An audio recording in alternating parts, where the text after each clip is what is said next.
चलिए फ्रेंड्स, होते हैं आज का अपना वीडियो। आज के इस वीडियो में को बताने वाला हूँ जनवरी माह का जो कि आपका असाइनमेंट सिक्स है, तो फुल सॉल्यूशन बताने वाला हूँ। क्लास 10th का साइंस का फुल सॉल्यूशन बताने वाला हूँ। यदि आप क्लास 10th के छात्र हो और असाइनमेंट सिक्स को सॉल्यूशन कर रहे हो तो एक बार वीडियो को अंत तक जरूर देखना, क्योंकि फुल सॉल्यूशन बताने वाला हूँ। क्लास 10th का साइंस का पेपर है तो अंत तक वीडियो को जरूर देखना। यदि आपको 20/20 चाहिए, यानी कि यदि आपको 20/20 यानी कि पूरे नंबर चाहिए तो अंत तक वीडियो को जरूर देखना। आपको यहाँ पर पहला क्वेश्चन यहाँ पर इस प्रकार से कह रहा है कि क्या होगा जब केवल और केवल आपको रासायनिक समीकरण लिखना होगी। यह आपका 4 अंक रहने वाला है, जिसमें कि आपको सदसीमा 75 से 100 वर्ड तक आपकी रहनी चाहिए। यहाँ पर क्या एथेनॉल को सांद्र सल्फ्यूरिक अम्ल के साथ उपस्थिति में जब गर्म किया जाता है तो क्या होता है, और शीरे में यीस्ट मिलाया जाता है तो क्या होता है, एसिटिक अम्ल की जब सोडियम के साथ अभिक्रिया कराई जाती है तो क्या होता है, और सुक्रोज को पानी के साथ इन्वर्टेस एंजाइम की उपस्थिति में जब रखा जाता है तो क्या होता है। तो इसका सॉल्यूशन की तरफ चलते हैं तो देख लेते हैं इसका सॉल्यूशन क्या होने वाला है। तो फ्रेंड्स, आपके सामने उत्तर आ चुका है, यानी कि प्रश्न क्रमांक पहले का जो आपका आंसर है फिलहाल की है सही से नहीं दिख रहा है, आपको यहाँ पर समझना होगा और अच्छे प्रकार से देख लेना होगा।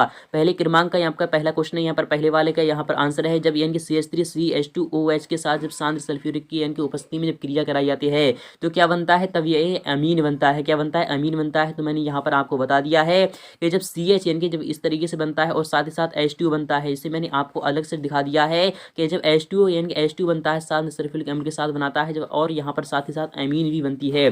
क्या बनती है, तो अमीन बनती है। तो आप यहाँ पर अच्छे प्रकार से देख लीजिएगा और स्क्रीनशॉट ले लीजिएगा। इसका सॉल्यूशन मैं आपको दिखा रहा हूँ। यहाँ पर सेकंड वाले क्वेश्चन की बात नहीं, यहाँ पर कह रहा है जब यानी कि सुक्रोज को गर्म किया यानी कि क्या किया जाता है, CH12 H22O11 को जब H2O के साथ इन्वर्टेस किया जाता है तो क्या बनता है, तो C6H12O6 यानी कि ग्लूकोज बनता है, साथ ही साथ फ्रक्टोज भी बनता है। यानी कि यह इस प्रकार से हो जाएगा कि C6H12O6 यानी कि जब इसका जाइमेज किया जाता है तो 2CH यानी C2 यानी कि C2H5OH बनता है और साथ ही साथ कार्बन डाइऑक्साइड विक्षेप निकलती है। यह आपका आंसर हो जाएगा सेकंड वाले का। नेक्स्ट ईयर बातें यहाँ पर थर्ड वाला क्या कह रहा है, जब CH3COOH के साथ जब वह सोडियम के साथ क्रिया करता है तो CH3 यानी कि सोडियम एसिटेट बनाता है और यानी कि साबुन बनाता है और साथ ही साथ हाइड्रोजन गैस को इनके मुक्त करता है। इस टाइप से आप देख सकते हो। यहाँ पर चौथे वाले की बात नहीं, यहाँ पर इस प्रकार से यहाँ पर हो जाएगा क्वेश्चन नंबर फोर्थ का कि C12H22 प्लस O11 प्लस जब H2 के साथ इन्वर्टेस किया जाता है तो C6H12O6 बनता है, जो कि ग्लूकोज होता है और साथ ही साथ वह फ्रक्टोज भी बनाता है।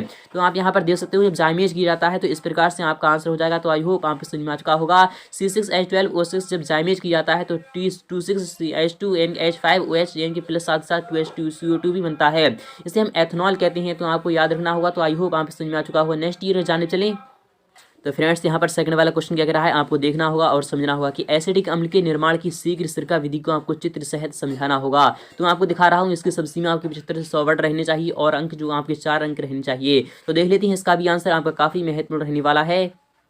तो फ्रेंड्स, आपके सामने आ चुका है आपका आंसर इस प्रकार से। यहाँ पर क्या कह रहा है, शीघ्र सिरका विधि को मैंने यहाँ पर वर्णन कर दिया है कि जब एथिल एल्कोहल का ऑक्सीजन यानी कि ऑक्सीजन की उपस्थिति में यानी कि क्या कराया जाता है, एसिड वेक्टर बैक्टीरिया द्वारा किण्वन कराने पर तनु एसिटिक अम्ल प्राप्त होता है। क्या होता है, तनु एसिटिक एसिड प्राप्त होता है। यह इस प्रकार से होता है। तो आप यहाँ पर देख सकते हो कि C2H5OH और जब वह ऑक्सीजन के साथ क्रिया करता है तो एसिड वेक्टर की उपस्थिति में तो वह CH3COOH बनाता है, साथ ही साथ हाइड्रोजन गैस यानी कि क्या बनाता है, जल का भी निर्माण करता है। तो विधि क्या है आप यहाँ पर पढ़ सकते हो अच्छे प्रकार से। एक बाल्टीनुमा पात्र में पुराने सिरके से यानी कि भीगी लकड़ी की छीलन भरकर ऊपर से एथिल अल्कोहल का 10% विलयन धीरे धीरे नीचे गिराते हैं। पात्र के आधार पर तल पर सिरका प्राप्त होता है। क्या होता है, आप यहाँ पर अच्छे प्रकार से देख सकते हो और समझ सकते हो। तो आई होप आप समझ में आ चुका होगा। आप यहाँ पर यह पूरा का पूरा चित्र छाप दीजिएगा, आपका आंसर पूरा माना जाएगा। यह चित्र किसका है, तो एसिडिक अम्ल का निर्माण की शीघ्र सिरका विधि है। तो आई होप आप समझ में आ चुका होगा।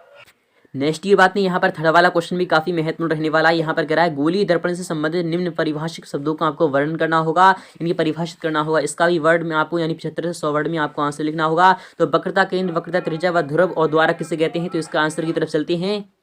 तो फ्रेंड्स, आ चुके हैं आप सामने ही जो परिभाषा आपके सामने यहाँ पर क्या कह रहा है, इनके वक्रता केंद्र की जो परिभाषा है वह इस प्रकार से है कि गोलीय दर्पण का परावर्तक पृष्ठ जो है वह एक गोले का भाग होता है। इसे यानी कि गोले का क्या कहते हैं, केंद्र कहते हैं, केंद्र गोला कहते हैं। क्या कहते हैं, केंद्र गोलीय दर्पण का क्या कहते हैं, वक्रता क्या कहते हैं, तो वक्रता केंद्र कहलाता है। और वक्रता त्रिज्या की परिभाषा आपकी इस प्रकार से है कि दर्पण के ध्रुव और वक्रता केंद्र के बीच की दूरी को वक्रता त्रिज्या कहते हैं। और यानी कि यहाँ पर मुख्य अक्ष किसे कहते हैं, दर्पण के ध्रुव और वक्रता केंद्र को मिलाने वाली रेखा को